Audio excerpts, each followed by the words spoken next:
7 जनवरी 2019 India ने पहली बार Australia में टेस्ट सीरीज जीता। बॉर्डर गवास्कर ट्रॉफी इंडिया का रहा।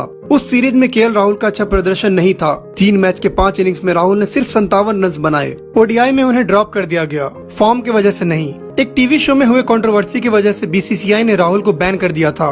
12 दिन बाद बैन तो हट गया, लेकिन राहुल को करियर और इमेज ठीक करने में सालों लग गए। लेकिन किसे पता था राहुल अपने मेहनत और डिटर्मिनेशन से एक दिन उसी ओडीआई टीम की कैप्टनशिप करेंगे। कन्नूर लोकेश राहुल का जन्म 18 अप्रैल 1992 को कर्नाटका के मंगलुरु शहर में हुआ। पिता केएन लोकेश एनआईटी कर्नाटका के फॉर्मर डायरेक्टर थे और अभी एक प्रोफेसर हैं। मां राजेश्वरी लोकेश मैंगलोर यूनिवर्सिटी में प्रोफेसर हैं। राहुल के पिता को क्रिकेट बहुत पसंद था। वो सुनील गावस्कर के फैन हैं, इसीलिए उन्होंने अपने बेटे का नाम सुनील गावस्कर के बेटे के नाम पर रख दिया। बाद में उन्हें पता चला कि सुनील गावस्कर के बेटे का नाम राहुल नहीं रोहन गावस्कर है, लेकिन तब तक देर हो चुकी थी। राहुल ने अपनी स्कूलिंग एनआईटी के इंग्लिश मीडियम स्कूल सूरतकल से की। राहुल पढ़ाई में बहुत अच्छे थे। बचपन से ही उन्हें क्रिकेट में इंटरेस्ट था। राहुल एनआईटी के कैंपस में दिन भर क्रिकेट खेलते रहते थे। पिता ने क्रिकेट की फॉर्मल कोचिंग के लिए शुरू में इनकार कर दिया था, लेकिन जब पड़ोसियों ने कंप्लेन किया कि जरा ख्याल रखिए, ये लड़का हमारे घर की कांच तोड़ देता है, तब पिता राजी हुए। राहुल जब 11 साल के थे तब वो अपने पिता के साथ घर से 18 किलोमीटर दूर एक क्रिकेट एकेडमी गए। वहाँ जाके राहुल ने वहाँ के कोच से पूछा, सर आप कहाँ और कितने बजे प्रैक्टिस करते हो? सैमुअल जयराज जो कि वहाँ के कोच थे, उन्होंने नेट्स की ओर इशारा करते हुए कहा, 3 बजे शाम से हम लोग वहाँ प्रैक्टिस करते हैं। कल दोपहर ठीक 2:30 बजे राहुल एकेडमी में थे। तब राहुल की हाइट थोड़ी सी कम थी। इस वजह से उनके कोच ने उन्हें बैटिंग के साथ साथ विकेट कीपिंग की भी ट्रेनिंग दी। इससे शुरुआती दिनों में राहुल ने बहुत ही क्लोजली बॉल को देखना शुरू कर दिया। राहुल क्विक लर्नर थे। उन्होंने बहुत ही जल्द प्रोफेशनल क्रिकेट की बेसिक्स को सीख लिया।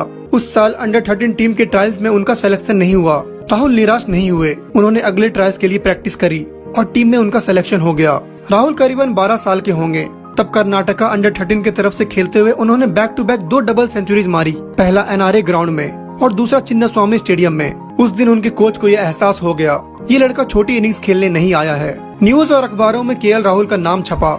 राहुल द्रविड़ चिन्नास्वामी स्टेडियम में नेट प्रैक्टिस करने आए हुए थे। कोच जयराज ने राहुल को बाउंड्री लाइन से द्रविड़ की बैटिंग टेक्निक और स्टाइल को ऑब्जर्व करने को कहा। लगभग 1 सप्ताह तक राहुल रोज द्रविड़ की नेट प्रैक्टिस देखते थे। एक दिन राहुल द्रविड़ ने कोच जयराज के पास आकर कहा, मैंने इस लड़की की बैटिंग देखी है, ये बहुत ही अच्छा खेलता है, इस पे ध्यान देना। कोच ने द्रविड़ से राहुल को कुछ टिप्स देने को कहा। वो कन्वर्सेशन राहुल को जिंदगी भर याद रहेगी। राहुल हर जूनियर लेवल्स पे अच्छा परफॉर्म कर रहे थे। अंडर 15 कर्नाटका टीम की तरफ से खेलते हुए एक सीजन में राहुल ने 3 सेंचुरीज मारी। 18 किलोमीटर बस से अप डाउन करना अब राहुल का रोज का स्केड्यूल बन चुका था। क्लास 10th में राहुल ने 90% स्कोर किया। पिता चाहते थे बेटा इंजीनियर बने, लेकिन राहुल ने जैन यूनिवर्सिटी से बीकॉम करने का सोचा, जिससे वो क्रिकेट पे और ध्यान दे पाए। 2010-11 रणजी ट्रॉफी सीजन में राहुल ने अपना फर्स्ट क्लास डेब्यू किया। उसी साल 2010 अंडर 19 वर्ल्ड कप के लिए उनका सिलेक्शन हुआ। 65 रन की एक पारी को छोड़ के टूर्नामेंट में उनका फॉर्म उतना अच्छा नहीं था। इस वजह से उन्हें अगले सीजन के रणजी ट्रॉफी टूर्नामेंट से ड्रॉप कर दिया गया और अगले साल इंजरी के कारण वो रणजी टूर्नामेंट के सिर्फ 5 ही मैच खेल पाए। लेकिन कहते हैं ना, आज बुरा है तो क्या हुआ, कल अच्छा आएगा, वक्त ही तो है, बदल जाएगा। अगले साल रणजी ट्रॉफी 2013-14 सीजन के 10 मैचों के 17 इनिंग्स में राहुल ने 1033 रन बनाए विद एन एवरेज ऑफ 68.86, जिसमें 3 शतक और 4 अर्धशतक शामिल थे। टूर्नामेंट के वो सेकंड हाईएस्ट स्कोरर थे। 2013 में आरसीबी ने राहुल को as a wicket keeper batsman अपने टीम में शामिल कर लिया। 2014 बॉर्डर गवास्कर ट्रॉफी के लिए इंडियन टेस्ट टीम का सिलेक्शन होना था। एक सप्ताह पहले हुए दुलीप ट्रॉफी के फाइनल में साउथ जोन की तरफ से खेलते हुए राहुल ने मैच के दोनों इनिंग्स में सेंचुरी मारा, 185 और 130। सेलेक्टर्स ने केएल राहुल को वीरेंद्र सहवाग और गौतम गंभीर के आगे एज ए थर्ड ओपनर के रूप में सेलेक्ट कर लिया। 26 दिसंबर 2014 को एमएस धोनी के हाथ से केएल राहुल को अपना टेस्ट कैप मिला, लेकिन उस मैच में मिडिल ऑर्डर में बैटिंग करते हुए राहुल ने दोनों इनिंग्स में सिर्फ एक रन ही बनाए। अगले मैच में शिखर धवन की जगह इनिंग्स ओपन करते हुए राहुल ने अपना मिडन टेस्ट सेंचुरी मारा और सेलेक्टर्स और धोनी के डिसीजन को सही ठहराया। सीरीज से वापस लौटने के बाद राहुल ने 2014-15 रणजी ट्रॉफी के सीजन में उत्तर प्रदेश के अगेंस्ट एक ट्रिपल सेंचुरी मारा and became Karnataka first triple Centurion. IPL 2014 में हैदराबाद की तरफ से खेल रहे राहुल को 2016 आईपीएल में आरसीबी ने वापस अपनी टीम में शामिल कर लिया। 11 जून 2016 को जिम्बाब्वे के अगेंस्ट उनका ओडीआई इंटरनेशनल डेब्यू हुआ और डेब्यू पे शतक मारने वाले वो पहले इंडियन क्रिकेटर बन गए। उसी टूर पे 18 जून 2016 को अपना T20 इंटरनेशनल डेब्यू किया। आरसीबी के कैंप में विराट कोहली और एबी डिविलियर्स से राहुल ने बहुत कुछ सीखा। 2018 आईपीएल में पंजाब ने राहुल को 11 करोड़ में खरीद लिया। उस सीजन के पहले ही मैच में उन्होंने 14 बॉल्स में 50 रन मारे और टूर्नामेंट के थर्ड हाईएस्ट स्कोरर थे। 14 मैच में राहुल ने 659 रन बनाए with an average of 52.50 and strike rate of more than 155। 12 जनवरी 2019 को जब इंडिया ऑस्ट्रेलिया में पहली बार अपनी टेस्ट सीरीज की जीत का जश्न मना रही थी, तब केएल राहुल को बीसीसीआई की तरफ से सस्पेंशन लेटर आया। एक टीवी शो में कंट्रोवर्सी के कारण राहुल और हार्दिक पांड्या को बीसीसीआई ने सस्पेंड कर दिया।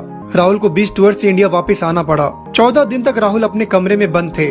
वो बाहर आने से डर रहे थे। उनके पेरेंट्स सोचने लगे अब तो बच्चे का करियर और इमेज सब बर्बाद हो गया। लेकिन बीसीसीआई ने 24 जनवरी 2019 को सस्पेंशन कैंसिल कर दिया। राहुल को अपना करियर और इमेज वापस से बनाने के लिए कड़ी मेहनत करनी थी। 2019 ओडीआई वर्ल्ड कप के लिए इंडियन टीम में राहुल का सिलेक्शन हुआ। टूर्नामेंट में राहुल ने श्रीलंका के अगेंस्ट वर्ल्ड कप में अपना मेडन सेंचुरी मारा। उसी साल उन्होंने अपना मेडन आईपीएल सेंचुरी भी मारा। इस बीच ओडीआईज और टी20 में शिखर धवन और रोहित शर्मा के टीम में होते हुए राहुल को मिडिल ऑर्डर में बैटिंग करनी पड़ रही थी, जिससे राहुल अपना बेस्ट नहीं दे पा रहे थे। टेस्ट मैचेस से भी उन्हें ड्रॉप कर दिया गया, लेकिन वो अपने गेम पे लगातार काम कर रहे थे। 2020 में वो ऑरेंज कैप होल्डर थे। डोमेस्टिक मैचेज और आईपीएल में अच्छे परफॉर्मेंसेस के बाद 2021 इंग्लैंड टूर के लिए राहुल को टीम में शामिल कर लिया गया और राहुल ने रेड बॉल क्रिकेट में भी अपना फॉर्म बरकरार रखा। 4 मैच के 8 इनिंग्स में राहुल ने 315 रन बनाए, जिसमें एक शतक शामिल था। साल 2021 के आखिर में राहुल को रेड बॉल और व्हाइट बॉल का वाइस कैप्टन बना दिया गया। 3 जनवरी 2022 को साउथ अफ्रीका के अगेंस्ट सेकंड टेस्ट में राहुल ने पहली बार इंडियन टेस्ट टीम को लीड किया और कैप्टनशिप डेब्यू में ही उन्होंने हाफ सेंचुरी मार दिया। रोहित शर्मा के इंजरी के कारण 19 जनवरी 2022 से शुरू हो रहे साउथ अफ्रीका के खिलाफ ओडीआईज में राहुल ही इंडियन टीम की कप्तानी करेंगे। तो ये थी कहानी एक ऐसे प्लेयर की जिसने अपनी लाइफ में कई अप्स एंड डाउन्स देखे, कभी तो बैक टू बैक सेंचुरीज और कभी बैक टू बैक 2 सालों तक टेस्ट टीम से बाहर। लेकिन इस बंदे ने हमेशा अपने गेम पे ध्यान दिया, उसको हमेशा इम्प्रूव करने का सोचा और देखिए आज वो इंडियन टीम का एक अहम हिस्सा है।